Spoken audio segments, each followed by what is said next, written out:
In Seattle, police hope a bloody handprint will finger a killer. But the stain is barely visible. Can investigators bring the evidence into focus? A new computer promises to read a killer's mind. Can it really see the truth locked in the murderer's memory? 2 bodies are found in the California wilds. Clues are spotty and scarce. To bring the killer to light, police rely on a new laser technique. When evidence can't be seen with the naked eye, investigators must use extraordinary means to find it. As technology develops to tease out clues, it's providing detectives with an infallible witness.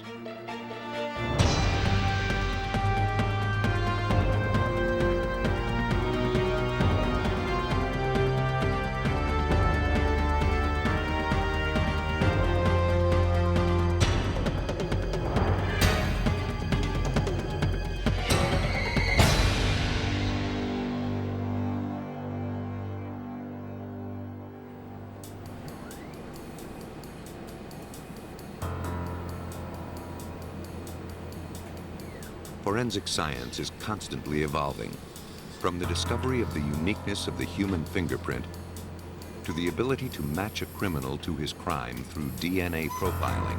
Technology continues to provide investigators with new weapons. But fingerprint and DNA evidence are discovered in only 1% of all cases. When trusted techniques fail, investigators must turn to cutting-edge technology to bring invisible clues to light. On the clear spring morning of May 14, 1995, in Kirkland, Washington, just outside Seattle, Randy Acall returned from work and noticed that his neighbor's front door was propped open. Hello? Ordinarily, he wouldn't have given it much thought. Hello? But he had noticed that the door had been open when he had left for work the night before. Anybody home? Randy was a little worried and decided to see if everything was all right. Hello? Hello? As he entered the bedroom, a gruesome sight greeted his eyes. He found the body of a woman in her 30s lying in a heap at the foot of the bed. Her head was covered in the top bed sheet, and a t-shirt was bunched up around her neck. Blood stained the carpet beneath her. Horrified, Randy dialed 911. Yes, I'd like to report an emergency.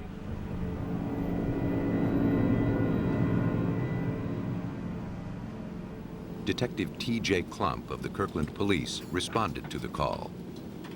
It was Mother's Day, 1995, at about 10:30 a.m. in the morning. I was preparing to take my wife and daughter out for Mother's Day when, just prior to leaving, I received a call from the Kirkland Dispatch Center, and they requested that I immediately contact Sergeant Markle and the Detective Division that there had been a suspicious death that all the detectives were being called in for to investigate.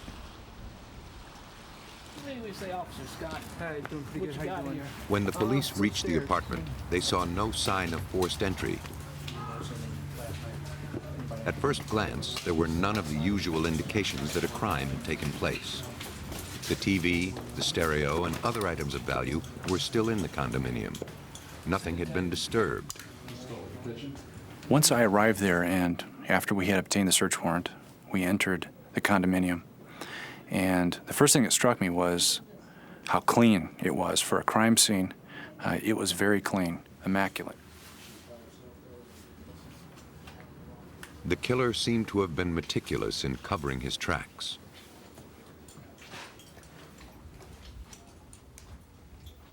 Detectives set about trying to uncover what few clues they could.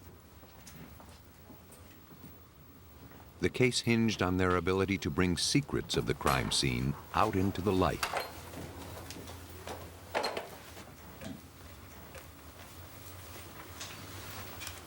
A driver's license was found in a denim purse.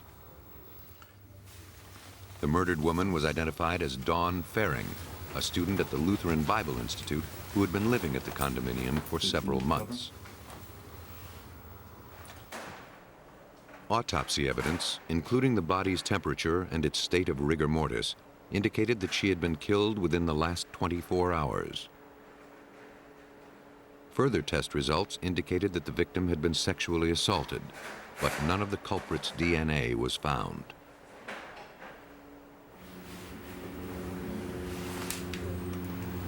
The detective and his fellow officers carefully collected evidence from the scene, removing the bed sheets and sections of the blood-stained carpet. They hoped these might contain some clue to the killer's identity. They also found cigarette tobacco and ash near the bed. The victim didn't smoke. They were left by the killer, but were of little use. Another scrap turned up that proved more valuable. While we were searching the condominium for evidence, we found a box of receipts. And Dawn Faring was a very meticulous person. She was very organized. She saved receipts. She had phone logs. And she had saved some receipts, one of which was a receipt from 5/12 of 95. It was during the late evening hours. She had purchased some groceries at a nearby Fred Meyer's store. To pinpoint Faring's time of death and to determine whom she might have been with, police went to the grocery store listed on the receipt. Roxanne, I'd like to show you this picture and see if you recognize this young lady. A clerk remembered helping the victim. Faring had come in near closing time. She had been friendly and in a good mood, and she had left the store by herself.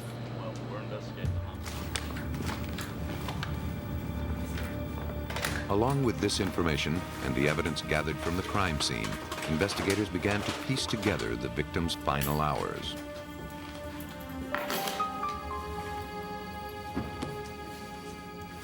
After leaving the store just before 10 p.m. on May 12th, she apparently went straight home and unpacked her groceries.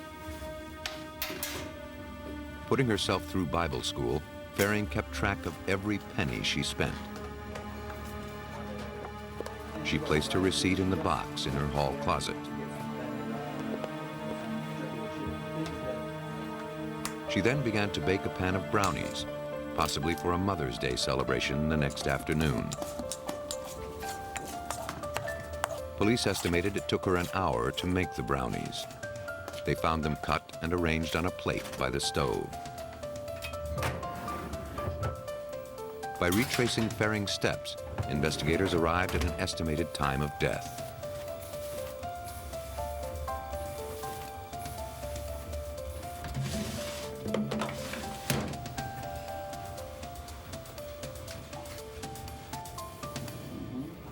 Pinning down the time of death narrowed the killer's window of opportunity.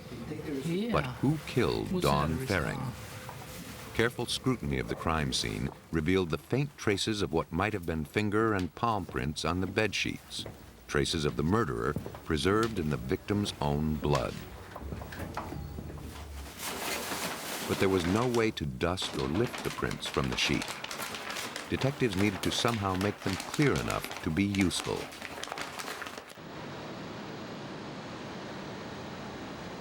The evidence was passed on to King County latent laboratory scientist Pat Warwick.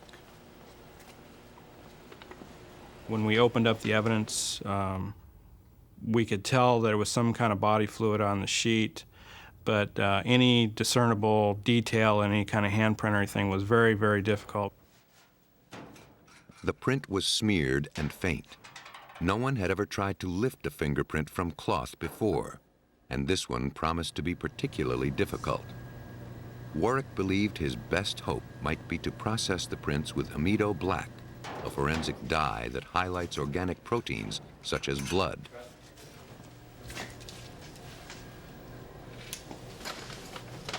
But amido black was usually used on hard, non-porous surfaces. Its use on fabric could jeopardize this crucial piece of evidence. Warwick called the FBI for help. but they could offer no advice beyond agreeing that amido black was the best approach.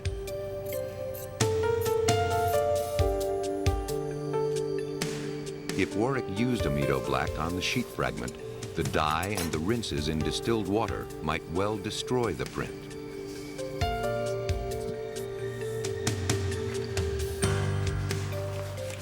But if the process worked, Warwick would be breaking fresh ground in forensic analysis.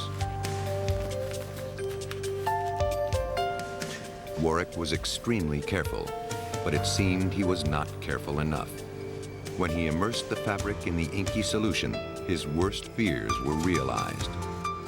The entire swatch, palm print and all, turned an opaque shade of dark purple. Any hope of getting a legible print seemed lost. In Seattle, authorities investigating the murder of Dawn Faring feared that the only forensic evidence, a palm print, was ruined. Hoping to find another lead, detectives questioned the victim's neighbors. Was this a crime of opportunity? Or was the killer someone Dawn Faring knew and trusted enough to let in her door? About a year? About a year now, yeah. While the work of the detectives moved forward, there was a glimmer of hope in Pat Warwick's laboratory. He was relieved to see the excess dye begin to rinse away from the palm print.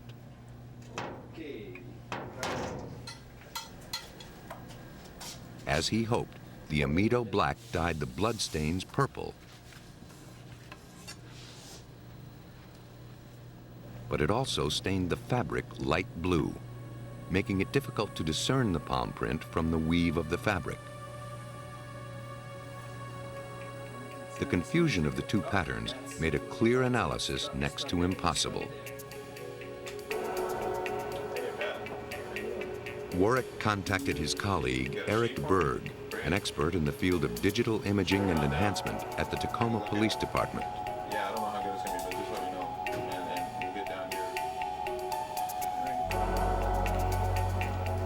here. Could Berg's computers and high-tech cameras read the bloody palm print and identify the killer? Piece of sheet here. Get some amido black on it. Something here? There might be something there. Berg used a digital camera to capture the print.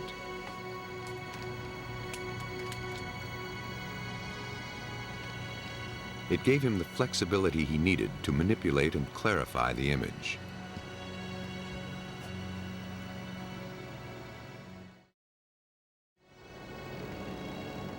Once he obtained the digital images of the bloody print, he followed strict chain of evidence procedures. The images were tracked with a system that protected them from tampering or accidental alteration. The software that we use uses the data encryption standard, which is a governmental standard that actually will allow you to mathematically prove that an image or any kind of a digital file has not been altered. To preserve the original picture, he made copies to work from. Now he was ready to clean up the print, but the image was still in such poor condition he was not confident he could do much. The ridges of the fingerprint seemed hopelessly tangled with the fabric weave. Now, at this point, I would put in the source. You could just start to follow a ridge line on the print, and then all of a sudden the weave pattern would come in and disrupt your eye, and you'd go off on a tangent, and you couldn't follow that ridge without constantly being interrupted by the fabric pattern. So the biggest problem was that fabric pattern. We had to find a way to just suppress it or get rid of it somehow, and then look at the print, what was left after that. And if I move my box over here... Berg used software to filter out the background pattern. You can see, while it didn't entirely remove the weave ridges are pattern, coming out of it the- managed to of the blur print. it, allowing the ridge detail to stand out in clearer relief.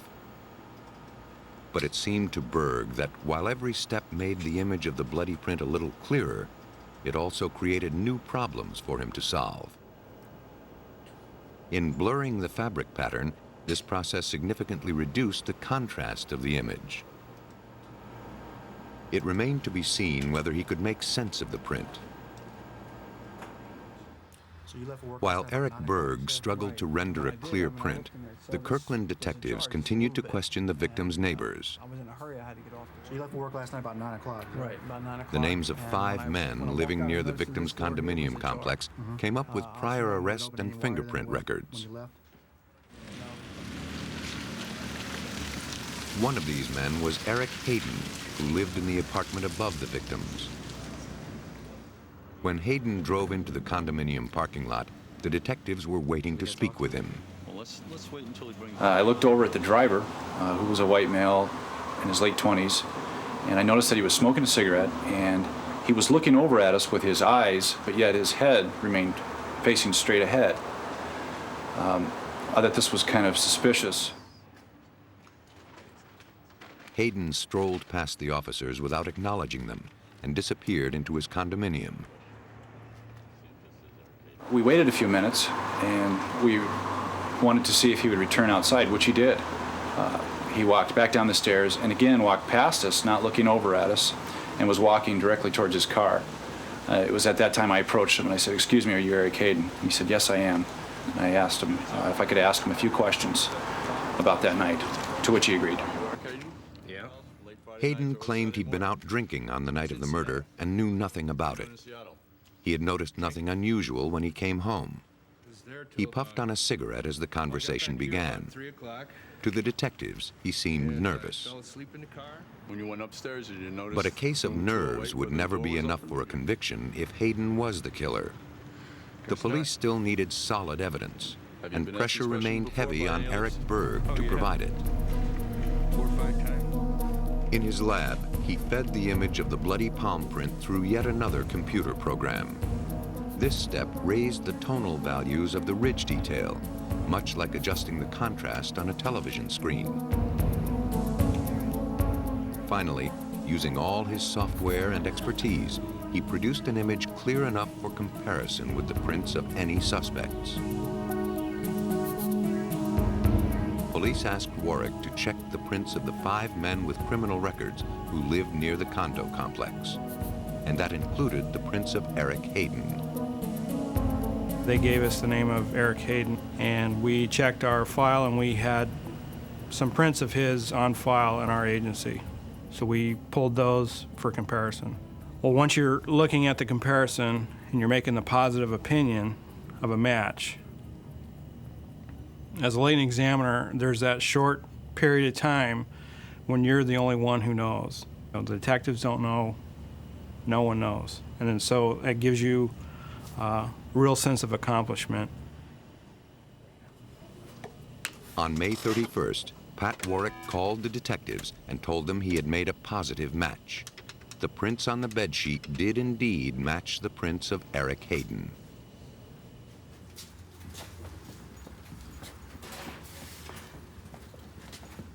That same night, the Kirkland detectives went to Hayden's condominium to execute a search warrant. Officers, open the door.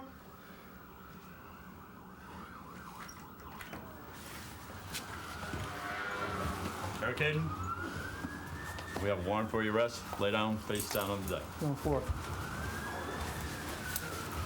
Hayden was handcuffed and arrested. What's going on? His apartment was searched top to bottom, and his girlfriend was questioned. Ma'am, I'm Detective Plum. He was charged with first-degree murder. The arrest of Eric Hayden. After Hayden's arrest, police began to piece together a picture of the gruesome events of May 12, 1995.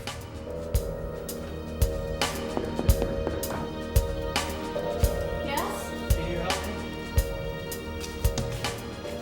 They speculated that Eric Hayden had gained entry to the victim's home, probably through some false pretense.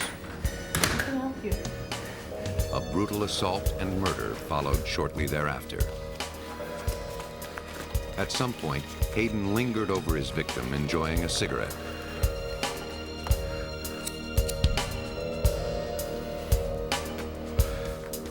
He placed it on the night table and covered the victim with a sheet. He then wiped his bloody hands on the sheet. As he left the scene, one of the victim's slippers jammed in the door, propping it open. It had been the open door that first attracted attention to the crime scene. Though the suspect was in custody and evidence strongly linked him to the crime, Detective Klomp's case was not airtight. Hayden's lawyers asserted that the digital technology was too new to be relied upon at the trial.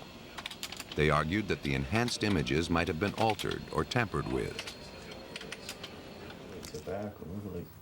Any new forensic technology undergoes intense legal and scientific scrutiny. Hold it right there. Hundreds of cases have been lost through improper evidence handling procedures. At the heart of the defense team's argument was their view that a virtual image might falsely incriminate a very real and innocent man. Some amino black on it. Had Hayden's attorneys been successful in this challenge, losing those prints as evidence would have seriously damaged the prosecution's case.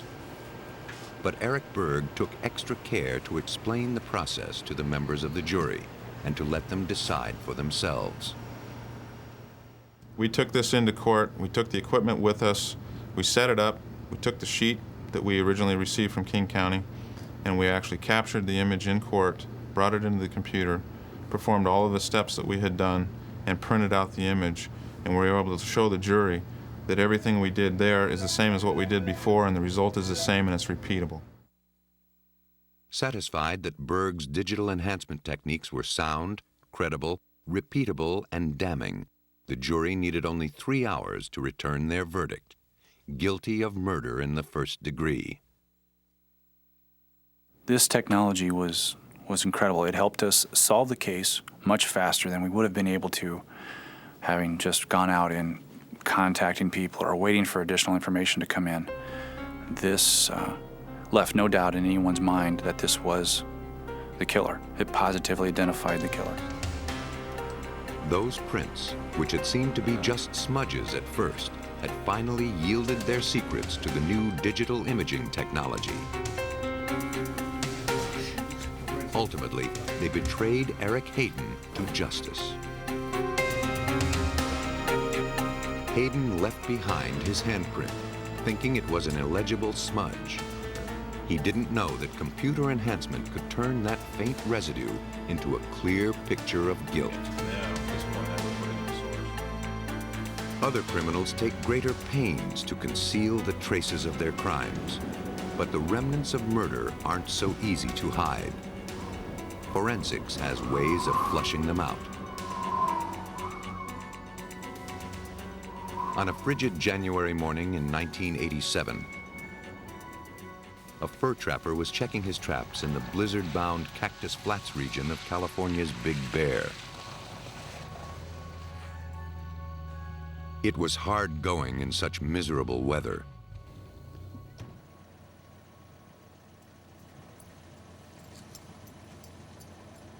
At about 11 that morning, he noticed a large oblong object covered in the new blanket of snow. There in the wilderness lay an abandoned mattress. The strange find seemed innocuous enough, but as the trapper checked around it, he made a macabre discovery. He hurried to the nearest telephone and summoned the police.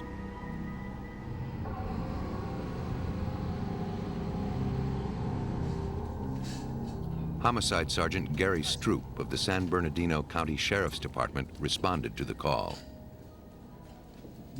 When we got there, it was just starting to snow again, and it's probably about 18 degrees. So we were trying to do the scene as fast as we could so we could get out of there before we got stranded. Beneath the mattress lay two bodies, a man and a woman, both murdered.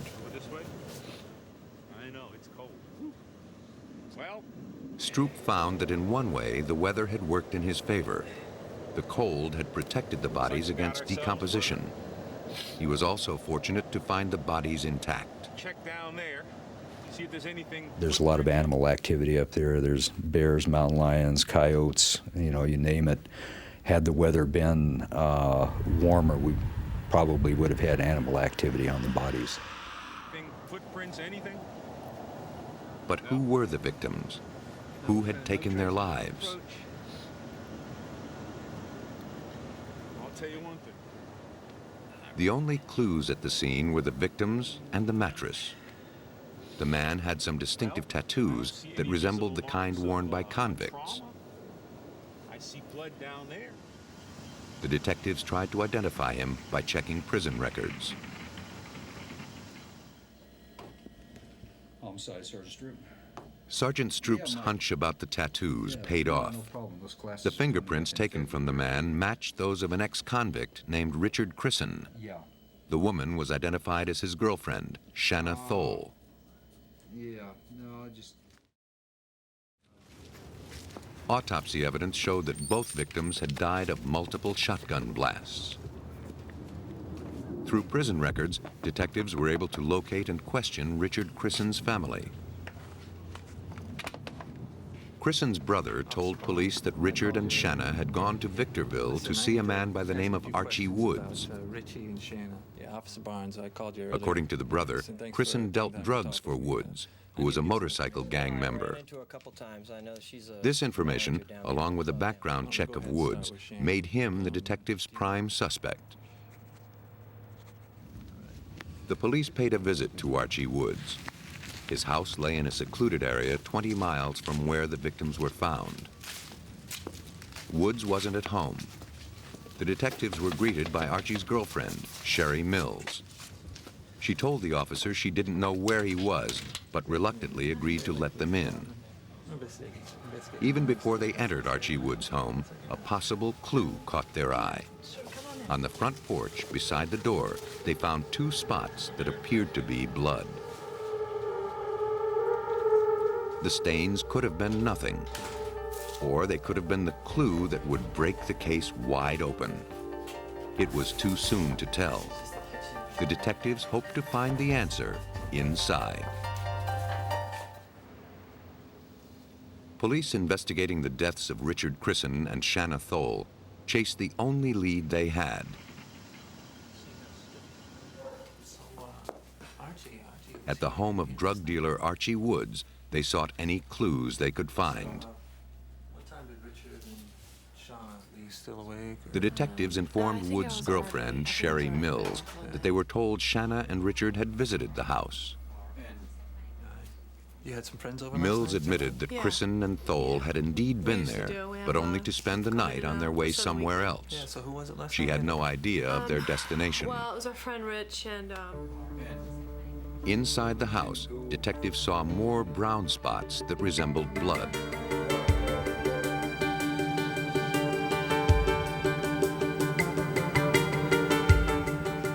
The house smelled of fresh paint. In the back bedroom, they found several paint cans. There was no sign of a mattress. If the murders occurred in this bedroom, police suspected that the paint covered crucial evidence. Police needed a way to see beneath it to look for evidence of a murder. It was the only way they could connect the homicides to this potential crime scene. They ordered a search warrant and then notified the crime scene unit that they had a difficult problem to solve. In the yard, officers noticed several wide, low-profile tire tracks, consistent with those made by a sports car. The woman victim, Shana T, was last seen driving her high-performance sports car. The obvious bloodstains were examined, and the visible evidence was collected. Even so, the police were stymied. If the blood found at the house matched Thole and Chrison's, it could be explained as coming from a fistfight. There was not enough blood in plain sight to prove murder with a shotgun. It seemed as though the entire investigation had literally hit a wall.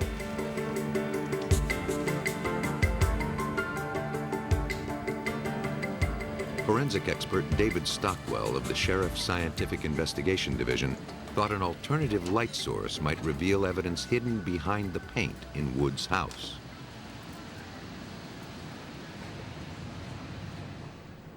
The alternate light source, or ALS, is a variable intensity laser beam typically used to highlight body fluid evidence on clothing or at a crime scene. Various fluids reflect specific frequencies of light. By adjusting the frequency of the laser, invisible evidence can be seen. Forensic technicians use tinted goggles and reflection-enhancing chemicals to make trace body fluids glow under the laser beam.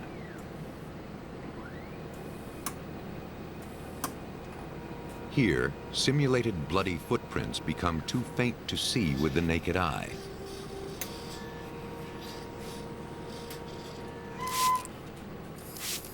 But with the right chemicals sprayed on them, and with the laser of the ALS set at the proper frequency, they fluoresce.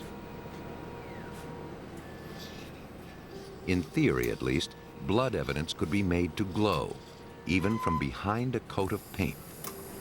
But it would take the precise combination of chemicals, goggle tints, and laser frequencies to penetrate the painted layer. The ALS is very good at picking up certain biological fluids, such as semen, but is not typically used to find blood because blood in itself is usually visible to the naked eye. What we were doing with the ALS was to see through that opaque layer of paint to see underneath it and what was there. But would it work in such an unorthodox application at the home of Archie Woods? Police in San Bernardino had never used an ALS in this manner before. It was not built to illuminate an entire wall. They had to slowly comb small areas, hoping that the light could see through the paint and reveal any evidence beneath. Okay, Richard, take your goggles off. Little by little, they succeeded. With the ALS, the grim events at the Woods house were brought to light. There on the wall, beneath the fresh paint, was a wide splash pattern of darkened blood that had been all but invisible to the naked eye. This was the breakthrough police hoped for. They could now read the stain patterns on the wall to determine what happened. As shown here with this colored fluid, blood shed in violence can behave in several ways. It can drip, making a circular spot. Its diameter depends on how far and how much of the blood has fallen. It can form a series of streaks when flung off an object, such as a knife slashing through the air. This is called casting off. But another, equally telling kind of bloodstain appeared on Archie Woods' wall. The largest of all bloodstains that I've ever seen at crime scenes are produced by what is called arterial spurting. And in this case, what I was seeing underneath the paint on the wall was in fact the bloodstain size consistent with arterial spurting. The spurting patterns on the wall were consistent with the location of the wounds found on Chrison and Thole. The ALS painted a grim picture of their violent death. The next problem was how to preserve the bloodstains for use as evidence in court. Without proof positive of arterial spurting, a shrewd defense team might claim that only a fistfight had taken place in that room, not a murder, and certainly not two murders. The ALS had illuminated the evidence bit by bit, but now the laser had to shine on the entire wall in order to take a photograph.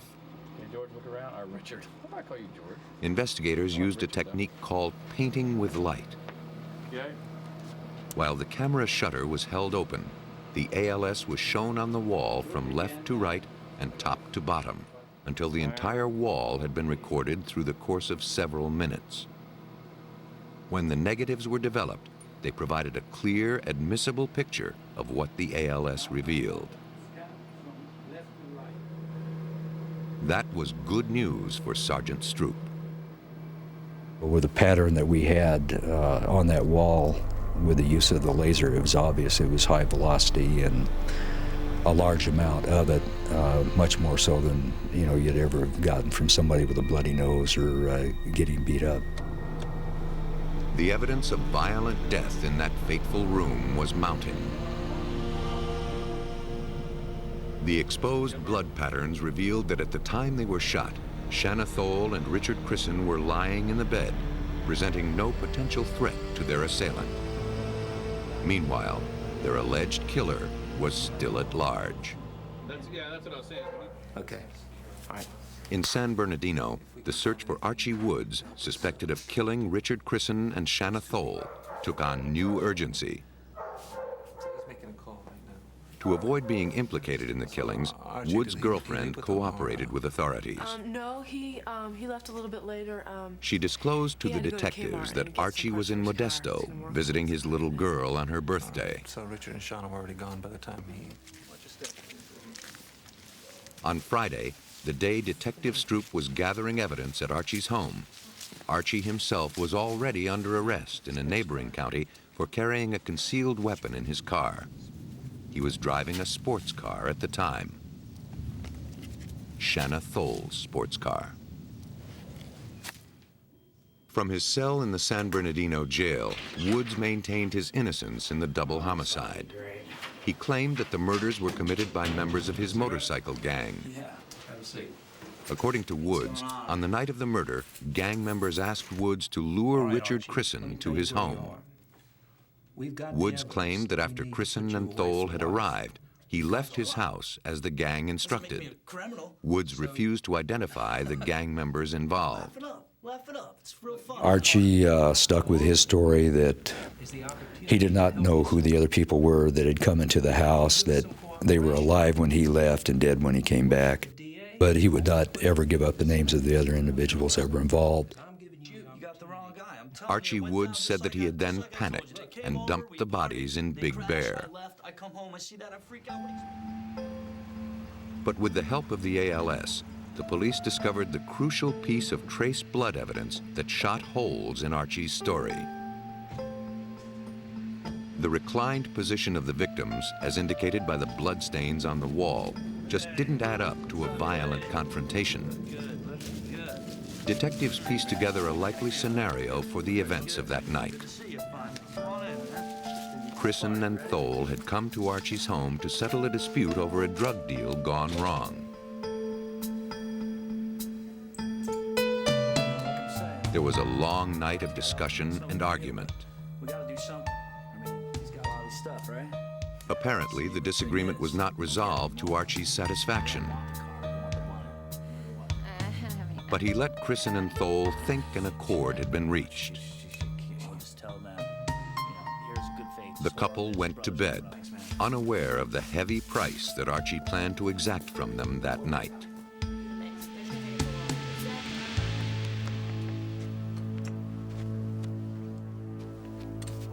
Police believe that when he thought they were sound asleep, Woods struck his helpless victims, taking their lives with blast after blast from a shotgun.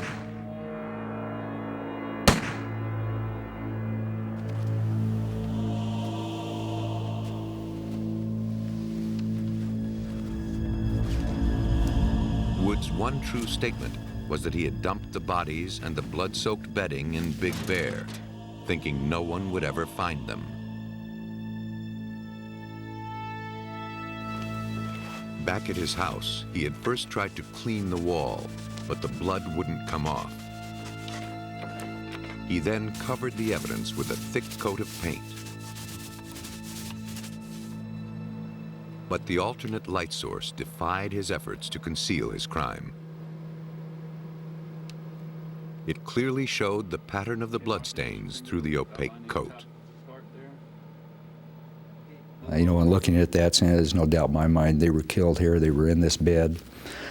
And, you know, that's going to show everybody, you know, what we know, or help us prove what we know, or convince a jury of what we know. And it did. Archie Woods was given 2 life sentences for the double murder of Richard Chrison and Shana T.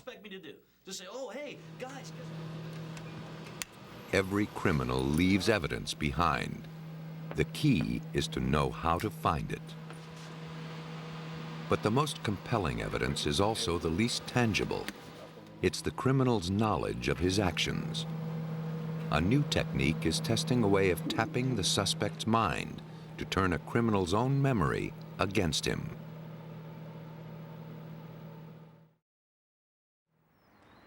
Larry Farwell is the director and chief scientist of the Human Brain Research Laboratory in Fairfield, Iowa.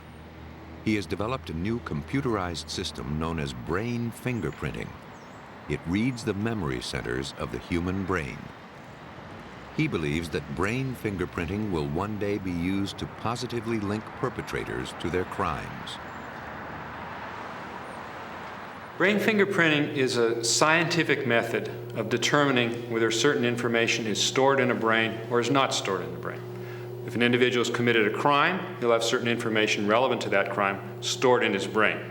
So we can use brain fingerprinting to determine scientifically whether he committed the crime or not.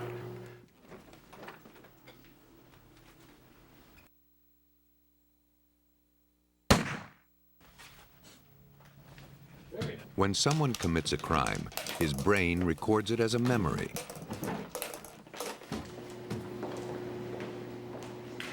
Brain fingerprinting seeks to reveal that memory by showing the suspect evidence taken from the crime scene.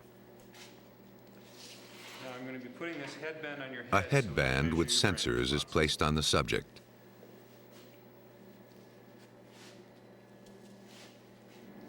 A series of pictures or words is flashed on the screen. The computer records the brain waves produced in response to what the subject sees. The responses are recorded as a waveform. By analyzing the pattern of waves, Farwell can determine if the subject is recognizing what he's seeing. So when you have a situation where a crime is committed, there are certain details about the crime that only the criminal would know, then you can test, does this brain have those details stored in it? If so, then the individual committed the crime. If not, then not. The FBI is at the forefront of developing and evaluating new technology. After hearing of Farwell's system, they put it to the test. The FBI tested brain fingerprinting on their own agents at the Bureau's training facility at Quantico, Virginia. We conducted a study on FBI agents, and the purpose of this study was to see if we could determine whether an individual is an FBI agent or not based on his or her brainwaves. If we can determine an FBI agent, then we could determine whether somebody is an agent of some, say, foreign intelligence organization or a criminal group, just based on their brain responses. Each subject was presented with a series of words on a computer screen. Many were FBI acronyms or terms familiar only to agents. The FBI agents were specifically told to do everything they could to conceal from Farwell that they were in any way connected with the Bureau. The participants' brain response to each stimulus was measured by electrodes on a headband. The electrodes were wired to the brainwave analysis software of Farwell's system.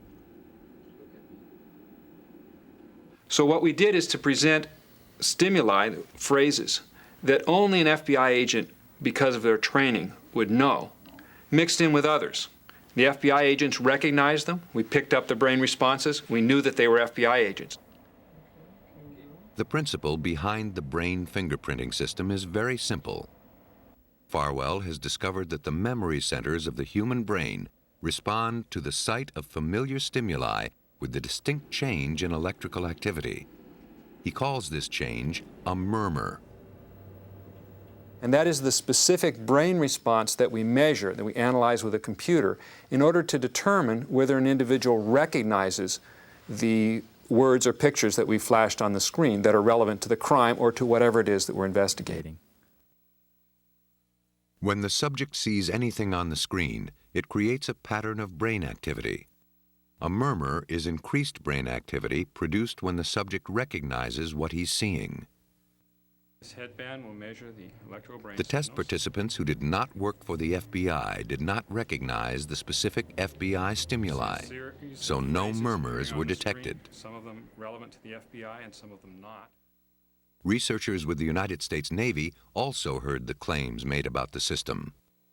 They devised a test of their own to see if brain fingerprinting could distinguish military medical students from civilians. They used a list of acronyms specific to medicine and the military. Lieutenant Commander Rene Hernandez conducted the test. The test was 100% accurate. They were able to tell each and every one. The trick with this is not so much if the technique works properly. The trick is if you ask the right questions. Because if they had not come up with a group of really good acronyms that only the students would know, then they wouldn't be able to determine the difference between the medical students and the staff, for example. So the trick is in being clever enough to ask the correct questions, because the brain will always answer it honestly. Careful preparation of the words or pictures for a session is vital for accurate, useful results. The questions must be phrased in such a way that when a murmur occurs, it is clear why.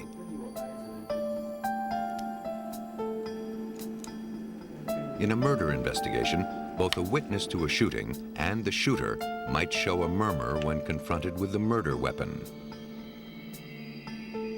You have two people, only one person actually committed the crime. You have another person who simply saw it. They have the same information in their brain, so you have to get that, you have to ask the questions properly.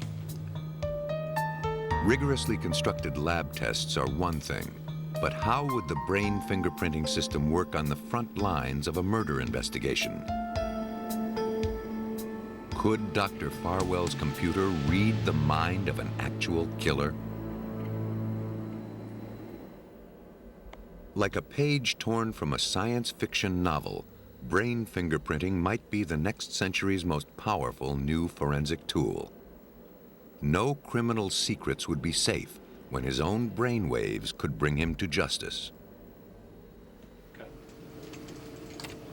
Captain Blaine Corral, commander of the Investigations Division of the Alexandria, Virginia Police, has also tested the system.